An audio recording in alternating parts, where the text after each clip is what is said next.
Pankaj Patra welcomes you in my YouTube channel. आपने मेरे channel में बहुत सारी डिक्टेशन देखी होंगी, शॉर्ट हैंड की डिक्टेशन। तो आज मैं एक नई डिक्टेशन लेकर आया हूं और आज वाली डिक्टेशन जो है वो करंट टॉपिक पर है। आपने देखा होगा एग्जाम में अक्सर करंट टॉपिक से डिक्टेशन आ जाती है और करंट टॉपिक वाली डिक्टेशन जो है यूट्यूब पर कम मिलती है, चैनल्स पर नहीं मिलती और आपको उसकी प्रैक्टिस न्यूज़पेपर के एडिटोरियल से करनी होती है। तो आज वाली डिक्टेशन इसीलिए मैं आपके लिए करंट टॉपिक की डिक्टेशन लेकर आया हूं और 500 वर्ड्स की डिक्टेशन है।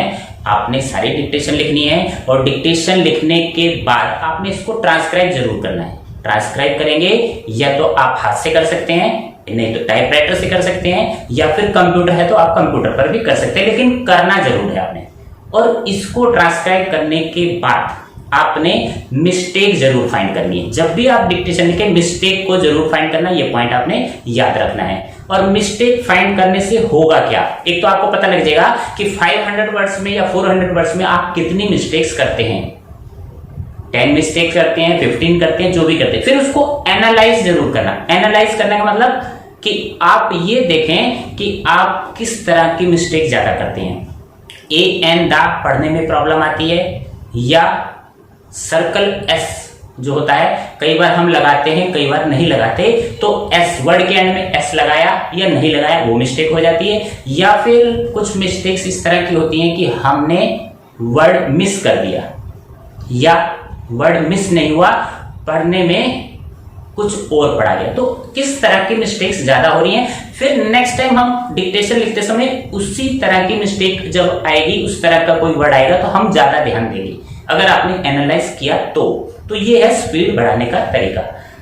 और वर्ड मीनिंग भी आपने सर्च करने हैं। हर डिक्टेशन में कुछ ऐसे वर्ड्स आ जाते हैं जिनके मीनिंग हमें नहीं पता होते। आज वाली डिक्टेशन में जो कुछ वर्ड्स आए हैं मैंने अनसर्कल किए हैं और डिक्टेशन के एंड में मैं आपको बता दूंगा कि किन वर्ड्स के क्या क्या मीनिंग होते हैं। और मीनिंग पता लगने से हम उसको ट्रांसक्राइब इजीली कर पाते हैं। नेक्स्ट टाइम जब हम लिखेंगे तो मीनिंग पता होगा, इजीली ट्रांसक्रिप्शन हो जाएगी और हमारी मिस्टेक इसी तरह रिड्यूस होती है। ये कुछ टिप्स हैं जो मैंने आपको आज वाले इस वीडियो में बता दी। और शुरू करते हैं आज की डिक्टेशन, करंट टॉपिक की डिक्टेशन। आप अपनी नोटबुक और पेंसिल लेकर रेडी हो जाओ। Yes, be ready, start. Honorable members, my government is rapidly taking forward the work of modernization of the army and the armed forces. India is going to receive the delivery of first Rafale fighter aircraft and Apache helicopters in the near future. Special emphasis is being accorded by the government to manufacture of modern armaments under Make in India. The policy of indigenously manufacturing weapons such as modern rifles and cannons, tanks and combat aircrafts is being carried forward successfully. Defense corridors coming up in Uttar Pradesh and Tamil Nadu will further strengthen this mission. While fulfilling our security requirements, export of defense equipment is also being encouraged. Respect towards soldiers and martyrs enhances self-respect and enthusiasm among the forces and also strengthens our military capabilities. Hence, all possible efforts are being made to take care of our soldiers and their families. Para change. Through one rank, one pension, increased pensionary benefits to ex-servicemen and expansion of health facilities, efforts are being made to improve their living standards.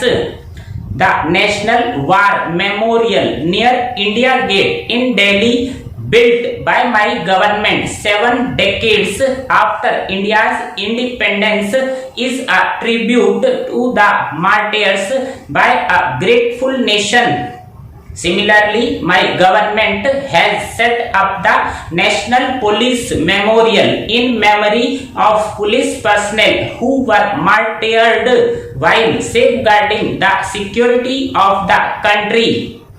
Inspiration from history guides us towards the future path of nation building. It is our duty to preserve the memory of our nation builders and gratefully remember them. There have been many such efforts during the last 5 years. Dandi Museum has been built to honor Pujya Bapu, and the historic Dandi March Statue of Unity, the tallest statue in the world, has been built as a mark of our gratitude to the Iron Man Sardar Patel. Kranti Mandir has been set up at the Red Fort in Delhi as a tribute to Netaji Subhash Chandra Bose and other freedom fighters of Azad Hind Fauj. 26 Alipur Road in Delhi, the site of Baba Saheb Dr. Bhimrao Ambedkar's Mahanirvan, has been developed as a national memorial. A museum is also being built in Delhi as a mark of respect to the contributions of all former prime ministers of the country. My government, inspired by Sardar Patel, is committed to further strengthen the spirit of Ek Bharat Shresth Bharat. For this, it is essential to accord importance to national ambitions of the people as such. Parachain, India had to pass through a long period of domination.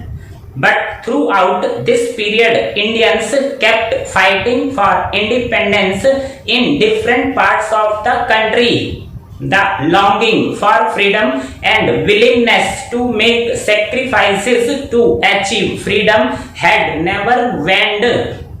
This desire for independence culminated into the Quit India movement in 1942, when the entire nation was determined to achieve independence and even to sacrifice their lives in this cause. Contributing to the freedom struggle was the only thought behind all the actions of our countrymen. Thank you. आज की dictation complete हो गई। अब मैं आपको कुछ words बताऊंगा जो इस आज वाली एक्सरसाइज में आए हैं और उनके मीनिंग आपको पता होने जरूरी हैं। तो वो कौन कौन से वर्ड्स हैं आप नोट कर लें। पहला जो वर्ड आया इंडिजेनसली।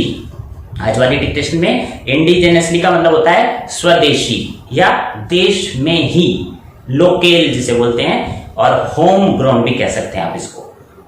नेक्स्ट वर्ड जो मैंने एन सर्कल किया है मार्टियर। मार्टियर का मतलब होता है शहीद या हुतात्मा भी बोलते हैं, शुद्ध हिंदी में इसको हुतात्मा भी कहते हैं। नेक्स्ट वर्ड आपने एंथुजियाज्म सुना होगा। मीनिंग होता है उत्साह या उमंग। इंग्लिश में इसको जील भी बोल देते हैं या फरवर भी कहते हैं। नेक्स्ट जो वर्ड है ट्रिब्यूट। ट्रिब्यूट मीन्स श्रद्धांजलि या सम्मान, होमेज जिसे कहते हैं, शुक्रिया या थैंकफुलनेस भी कह सकते हैं। एक और वर्ड है ग्रेटफुल। ग्रेटफुल का मीनिंग होता है आभारी, ऑब्लाइज्ड, एहसानमंद। तो नेक्स्ट वर्ड जो देखते हैं पर्सनल। पर्सनल वर्ड अक्सर डिक्टेशन में आ जाता है, मीनिंग पता होगा तो हम इजीली उसको ट्रांसक्राइब कर सकते हैं। पर्सनल होता है कर्मचारी वर्ग, वर्कर्स भी कह सकते हैं, मैन पावर जिसे बोलते हैं, टीम, पैनल भी कह सकते हैं। नेक्स्ट जो वर्ड है ग्रेटिट्यूड। ग्रेटिट्यूड वर्ड अक्सर डिक्टेशन में आ जाता है। इसका मतलब होता है आभार या कृतज्ञता, थैंकफुलनेस भी कह सकते हैं। और नेक्स्ट जो वर्ड है डोमिनेशन, ये भी अक्सर डिक्टेशन में आता रहता है। डोमिनेशन होता है प्रभुत्व या शासन, रूल या गवर्नेंस भी जिसे बोलते हैं। एक और वर्ड है आज वाली डिक्टेशन में आया लॉन्गिंग। लॉन्गिंग का मतलब होता है लालसा, तड़प, तीव्र इच्छा, डिजायर, विश या थ्रस्ट। नेक्स्ट वर्ड एक आया है वैंड। WANED वेंड कम होना, फॉल शॉर्ट, लेसन जिसे बोलते हैं, घटना या क्षीण होना भी कह सकते हैं। एक और वर्ड है आज वाले डिक्टेशन में, कल्मिनेट। कल्मिनेट मीनिंग होता है समापन, एंड बोलते हैं जिसे। और एक लास्ट वर्ड जो मैंने एन सर्कल किया है वो आज वाले डिक्टेशन में आया, डिटरमाइन।